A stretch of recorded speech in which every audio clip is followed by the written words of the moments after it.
In the faded heart of Eastern Europe, where the wind whistles through cold apartment blocks and fog settles like a secret, there is a legend every child knows, but no one dares speak aloud after dark.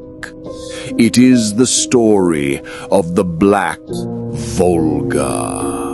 A glossy, perfect car with curtains in its tinted windows, an engine that hums like a predator's growl, and a purpose tied to fear and disappearance.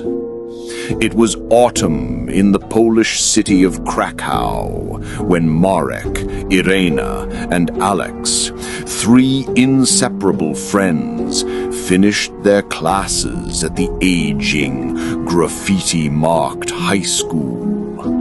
The air carried the chill of distant Russian winters, and far off, a church bell signaled the sun's slow descent.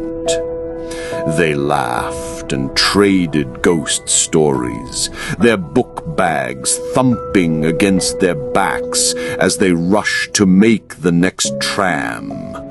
"Black Volga will get you," Marek teased, eyes wide. The others rolled their eyes, pretending not to care. But as they reached the little bus stop on a narrow street, something was off. No other students waited, and the shadows seemed too thick, too silent. Suddenly, the hush was broken by the deep, polished purr of an engine. Around the corner glided the car, pitch black, chrome glinting, even in dying daylight, as if the dusk bent to its will. Its windows, obscured by heavy curtains, hid whoever or whatever sat within. The car slowed, stopping directly before them. The engine idled, a rough, metallic thrum echoing in their bones. None of them could move. A window glided down just a crack. A breath of impossibly cold air drifted out, carrying a scent of wet earth and old iron. In that moment, Irena swore she heard a voice, a strained, rasping whisper, "Come closer." Panic strikes differently when something inside you recognizes a predator. Marek's hands shook. Alex tried to break the silence with a nervous joke, but his words evaporated. Slowly, from the darkness of the window, a hand emerged, slender, bone-pale, fingers disconcertingly long and tipped with nails yellowed and sharp. The hand beckoned toward the three, curling and uncurling against the leather. Whatever spell held them finally broke. Irena bolted, grabbing Marek's sleeve. Alex nearly tripped in his haste, but pushed forward.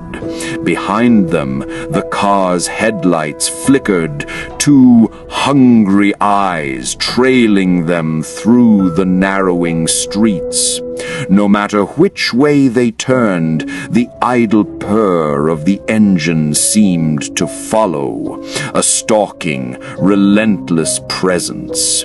They darted into alleys, doubled back, hid behind fence posts, but the Black Volga was always there. At one corner, Marek glanced back and saw the car blocking the end of the street. Yet when he looked the other way, it was somehow waiting there too. It was as if the world itself bent for the car to hunt them. Exhausted and shaking, they finally made it behind Irena's family fence. They pressed their backs to the cold brick, shadows sprawling down from bare trees. For a while, there was nothing.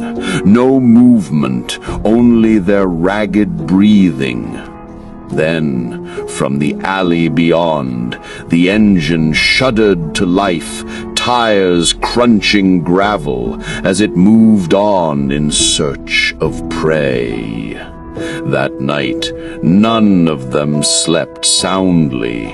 Alex fingered his arm where he felt a bruise, a ghostly print shaped like a hand left by the night's terror. The next morning, the city awoke to the story of a missing child from another school. Neighbors whispered of a black car seen near the edge of the playground, a pair of hands reaching out. Police investigated half-heartedly. Black Volga stories were never solved, only feared and retold. As weeks passed, the trio tried to go about their lives, but every dusk brought the haunting suspicion that the Black Volga was not finished with them. Shadowy tire marks appeared on Marek's front walk one morning, though their building had no parking. Irena's younger brother said he saw a strange car idling at sunrise, curtains drawn outside their gate. Alex wrote in his diary about dreams of suffocating velvet interiors, cold hands squeezing his shoulders, voices telling him to let go and join them. He began to sleepwalk, once awakening to find he was standing outside their flat in his slippers, the only sound the distant purr of an unseen vehicle. They researched, desperate for answers. Tales poured from old women and mothers. In Russian cities, tales were told of the Black Volga as the devil's chariot. In Polish schools, it was said to belong to a cult that stole children's souls. Some linked it to communist authorities, kidnapping political opponents, others to vampires or shapeshifters needing fresh blood. One night, after a particularly anxious day and too little sleep, Marek heard a noise outside his window, a soft scraping he couldn't explain. He tried to look, but the street was thick with fog. The next morning, a dull streak of oil and a faint, bony handprint marked the sill. Still, life must go on, yet everywhere they turned, the myth caught them. A missing poster, fresh, pale tire tracks after rain, local news reporting another inexplicable vanishing, always with rumors of a black sedan that never left tracks for long. To this day, the Black Volga rides Eastern Europe's forgotten alleys and memories, appearing when darkness and fear gather. It hunts quietly, never needing to rush, knowing that under its gaze, every child and even some adults could be chosen. So, heed the lesson.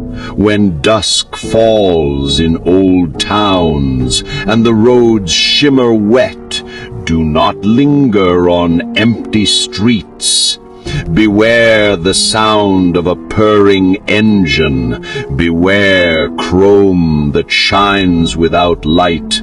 And never, never, ever accept an invitation from the darkness behind a tinted window.